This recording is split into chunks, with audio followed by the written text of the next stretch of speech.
My name's Rick Smith. I'm the ranch foreman, lucky enough to be, for Parks Canada on the Ya Ha Tinda Ranch. The Ya Ha Tinda is actually 10,000 acres of the ranch. We do all the training of Parks horses here and raise them from colts and train them. It's Ya Ha Tinda itself is a Nakota Stoney name for little prairie in the mountains.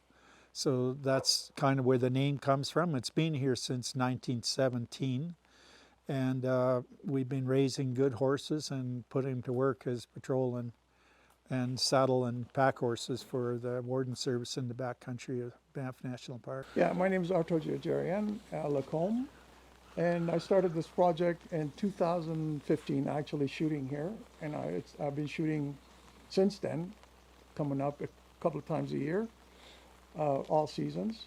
The way I started out here is that I had been shooting street photography, like in New York and Montreal, and I really liked doing that kind of work, but I wanted something a little bit more accessible to me, and I wanted to shoot the same style, like street style photography.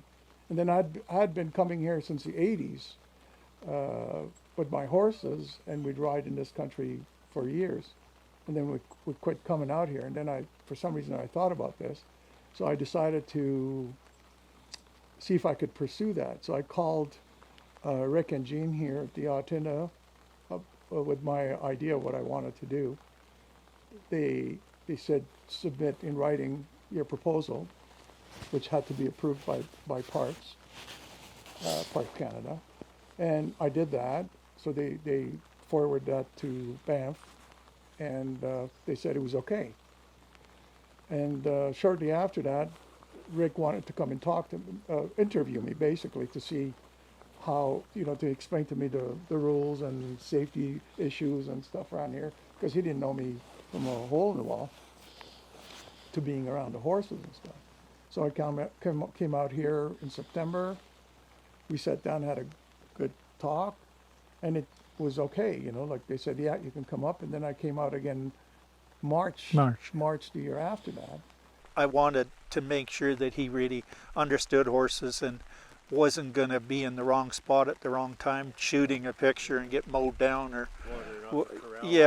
or scaring some horse that we're trying to work on. Yeah. And as soon as I talked to Arto and we wandered around for a bit, I knew that we were safe there. Yeah. So since then, it's just turned into a pretty good friendship. With us here that live here and that, Arto's become family. Yeah. We have a standing joke that we're twin brothers, but obviously that's not going to blow by most people. But some people.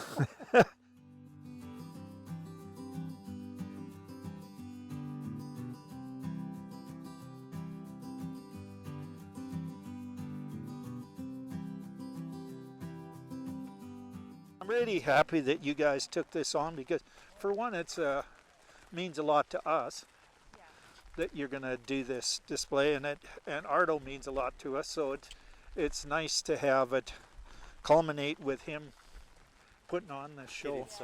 Yeah.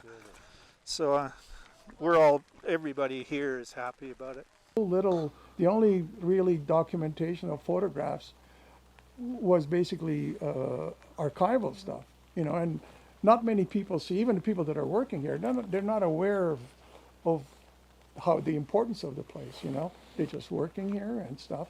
So there was really nothing to kind of capture in an intimate sort of way as the workings. So it wasn't just the special events when the horses were coming in. I was here when they were saddling the young colts, or shoeing them and trimming them, clean the barns, all that stuff. It's like basically what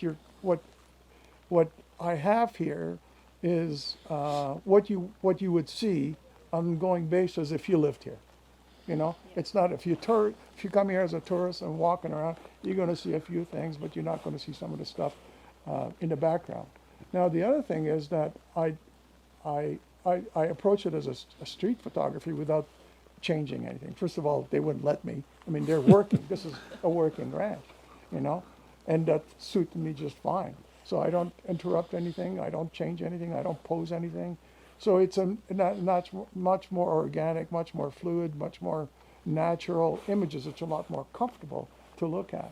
And I wanted to kind of be, and I think it became with time like a more of an emotional connection with what was going on, you know. So it wasn't.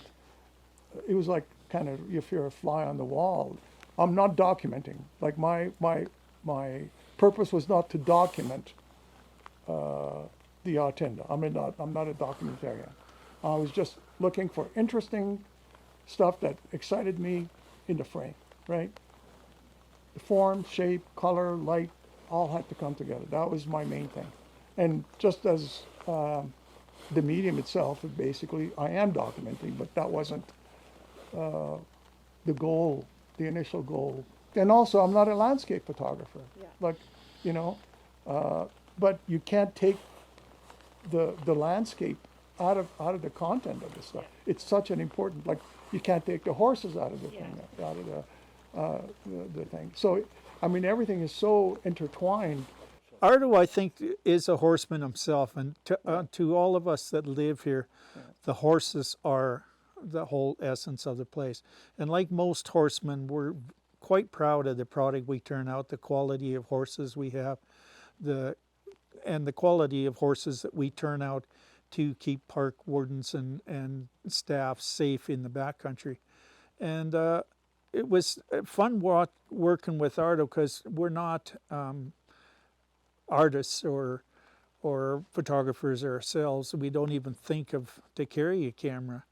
We do what we do every day as a natural way of life for us. And it was fun to have Arto around and show us some of that.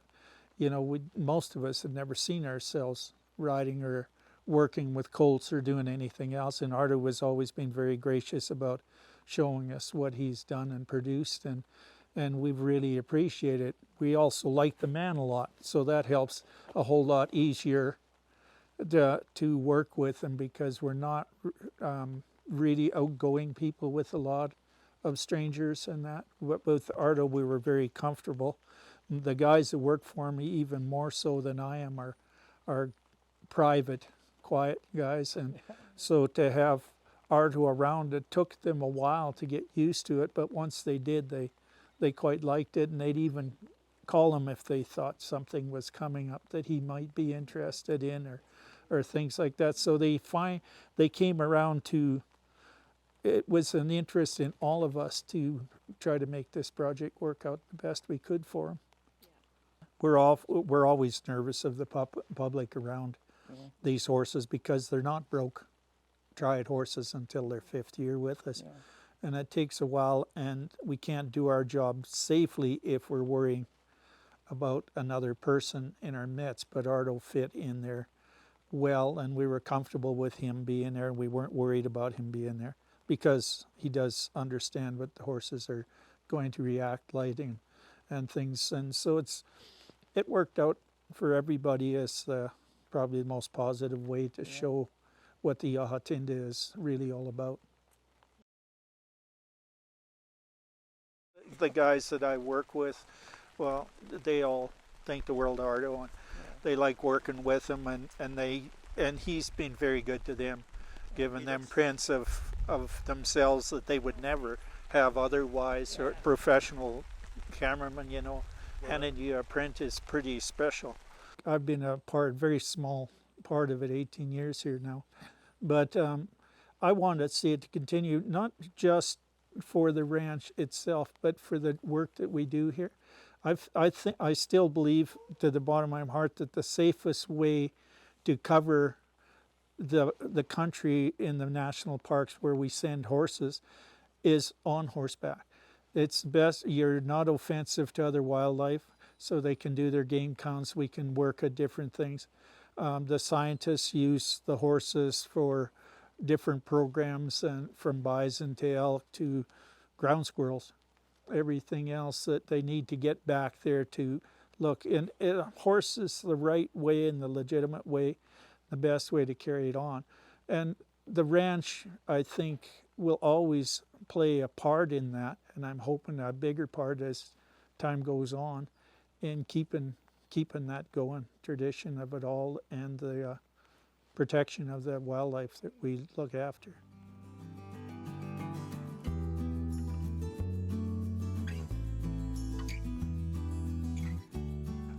We can have a look through, but you'll notice on the wall here there's all these branding irons. Well, all of our horses every year are named for one letter out of the alphabet. So this year I think we're on Eyes right now, Isaac and a bunch of them, horses like that.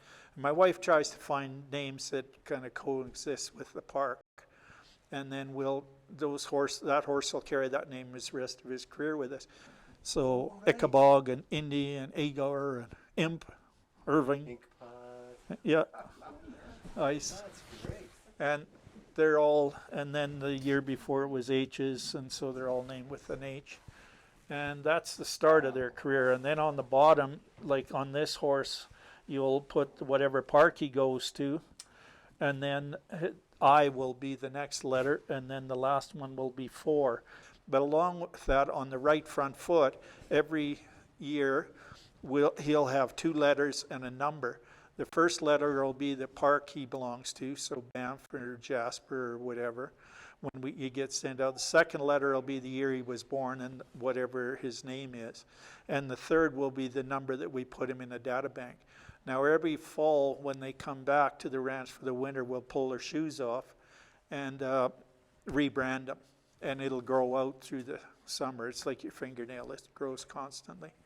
And that way, if they're not sure of something, they can go to the computer, and everything that we do with that horse, from the time we bought him and where we bought him till the time he passes away out here, will be recorded under that name. And so every time he needed needles or something like that, then it's all there. So, and there's our sheep's head brand. Right.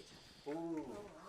So, and we prefer solid color horses, sorrels, bays, blacks, and that, just because of the uniform.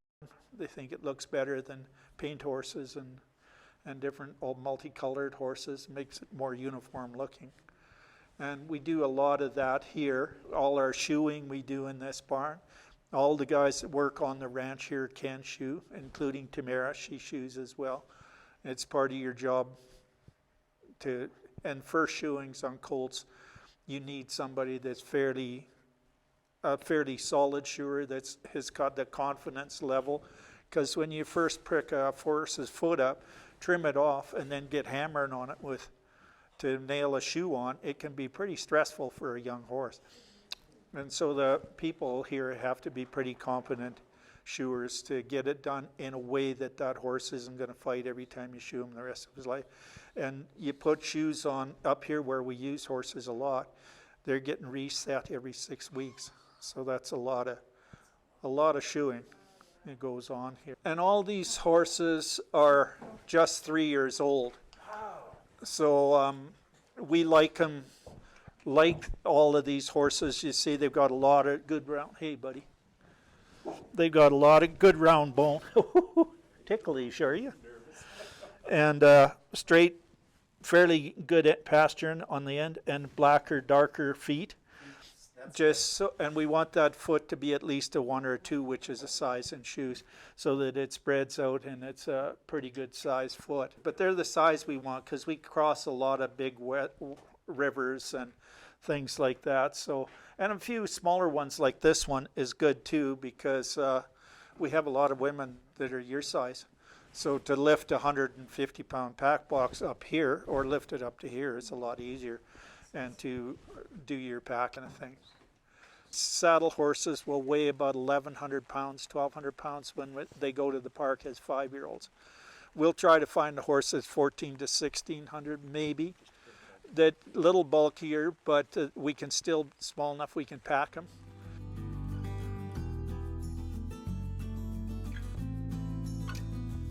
And a lot of this standing in the barn, you would think, well, what are you doing that for? But it teaches them patience. The same as these highline poles out here. We'll saddle 3 colts apiece during the day. but you can obviously only ride one at a time. So the rest will be standing on these high lines out here, and they learn patience. And then if years later down the trail, if you come across a high mountain trail and there's a tree across it, you can stop, tie your horse just to a limb, and he'll stand there all day. Yeah. And take your chainsaw off your pack horse and cut that tree out of the way and do whatever trail work you need to do. Go back, and they know to stand there, and they've got that patience built in them to do it. So it's all for a reason. Everything we do with them is for a reason.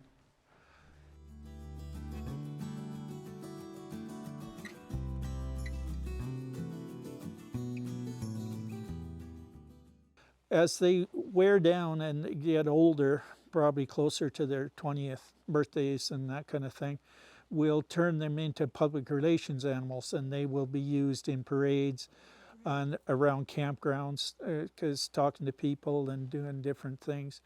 As they get past that, we'll use them less, and day ride, they won't go into the backcountry anymore, but we'll still use them for public relations gigs and that. And when they get past that point again, we'll try to find them homes that they can retire in, as long as their health is still with them. We have horses 25 years old and still working in the parks. And we've had horses that we know of that people adopted from Parks Canada that lived into their 30s.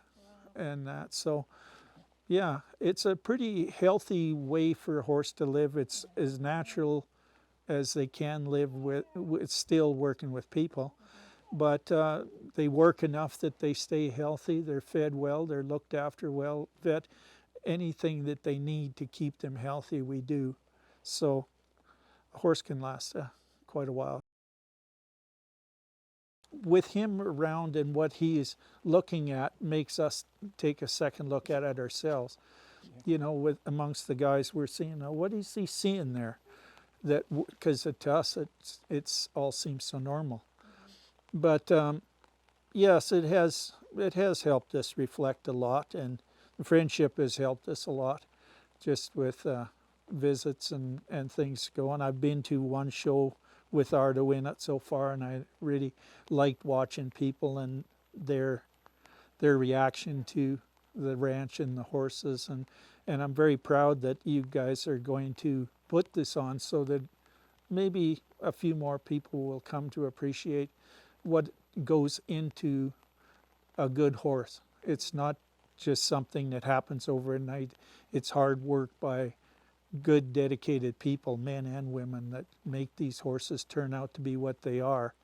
And Arto showing it is, I think, a good way to cover that. We became just good friends. It's just such a treat to be out here with just the people, the trifecta for me was being out in the mountains, horses, photography, and then make good friends out of the deal. You can't lose.